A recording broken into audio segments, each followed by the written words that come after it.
Hai, ketemu lagi dengan saya Asep Syafruddin, saya guru prakarya dan kewirausahaan di SMA Doa Bangsa.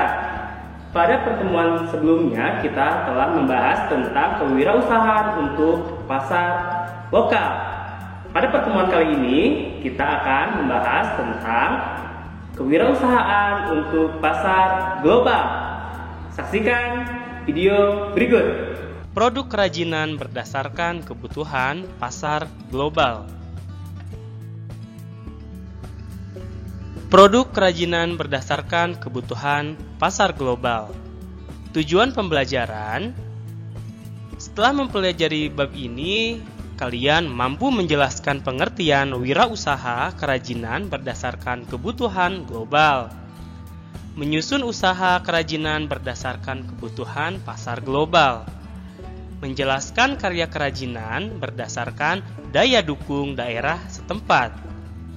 Menjelaskan kerajinan keunggulan untuk kebutuhan pasar global.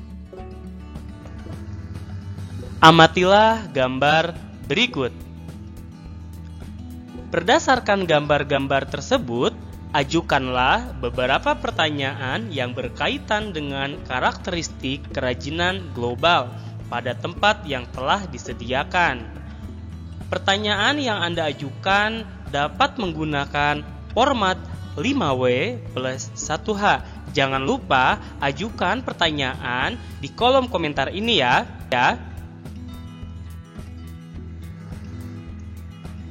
Pengertian kerajinan global. Kerajinan global adalah sebuah kerajinan yang diciptakan oleh pengrajin Nusantara yang telah mampu menembus pasar global atau internasional. Secara umum, produk kerajinan yang mampu menembus pasar global tidak hanya berasal dari Indonesia, tetapi juga berasal dari negara-negara di luar Indonesia, baik dari negara-negara benua Eropa, Amerika, Australia, Afrika, dan Asia lainnya. Sebuah produk kerajinan disebut kerajinan global bila memenuhi standar berikut. Yang pertama, memiliki kualitas standar internasional, baik dari bahan baku, proses pengerjaan, daya tahan, maupun keindahannya. Yang kedua, menembus pasar global karena kearifan lokal yang dikandung. Kearifan lokal tersebut mampu menampilkan sebuah keunikan yang tidak dimiliki oleh kerajinan dari negara lain.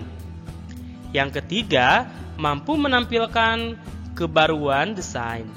Kebaruan desain adalah sebuah faktor yang mutlak agar kerajinan tersebut dapat diterima oleh pasar.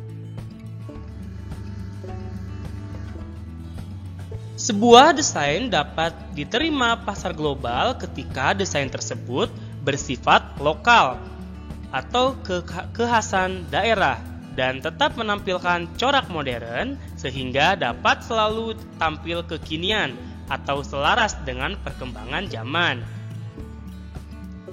Kerajinan souvenir adalah salah satu contoh produk kerajinan yang sudah menembus pasar global. Berikut upaya transformasi yang dapat dilakukan melalui pengembangan desain. Yang pertama, melakukan pengembangan desain melalui penciptaan bentuk yang orisinal atau asli tanpa melalui upaya penyempurnaan dari produk yang sudah ada. Melakukan pengembangan dengan cara memodifikasi terhadap desain kerajinan yang sudah ada.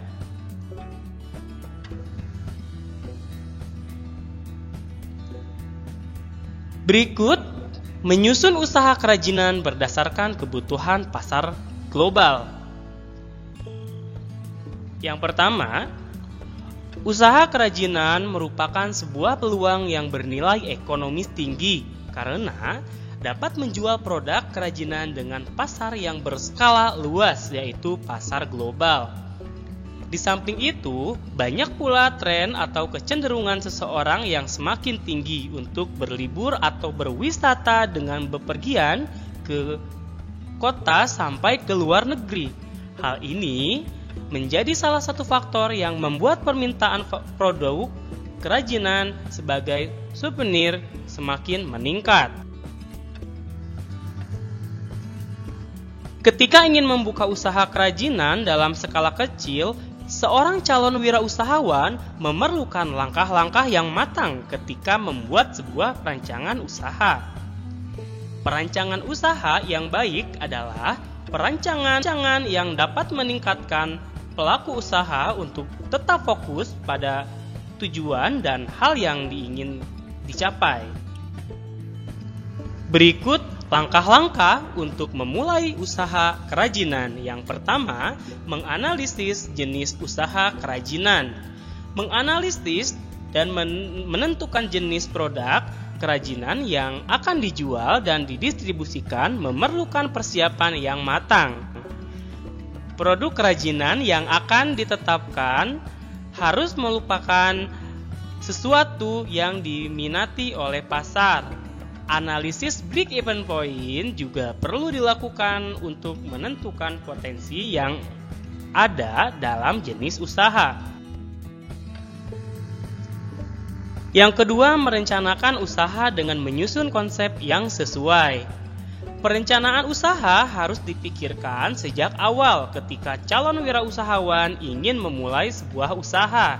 Perencanaan usaha ibarat sebuah konsep pengembangan tertulis yang berisi rincian dari gambaran perencanaan keuangan, pengelolaan, pengembangan, target pencapaian, hingga strategi pemasaran. Yang ketiga, analisis dari pesaing usaha. Sebagai calon wirausahawan, hendaknya dapat belajar dari pengalaman sukses dan gagal orang lain, terutama dari pelaku usaha kerajinan. Hal ini dapat membantu menciptakan rumus strategi bisnis kerajinan yang terencana. Yang keempat, strategi pemasaran, tempat, dan sasaran. Strategi yang tepat akan membantu perkiraan seberapa besar potensi usaha kerajinan yang akan dijalankan. Rencana pemasaran meliputi segmentasi pasar, cara pemasaran, dan promosi yang dirancang sesuai dengan target pasar sehingga dapat ditetapkan rencana anggaran untuk penjualan, harga, distribusi, dan biaya lainnya. Berikut adalah contoh dari ide, rencana, dan action. Yang kelima yaitu laporan keuangan. Pelaku usaha kerajinan harus memiliki cara mengelola anggaran keuangan agar usaha dapat tetap berjalan secara efisien dan lancar. Di samping itu, dalam laporan keuangan, seorang wirausaha harus memperhatikan antara keuangan untuk kepentingan usaha atau kepentingan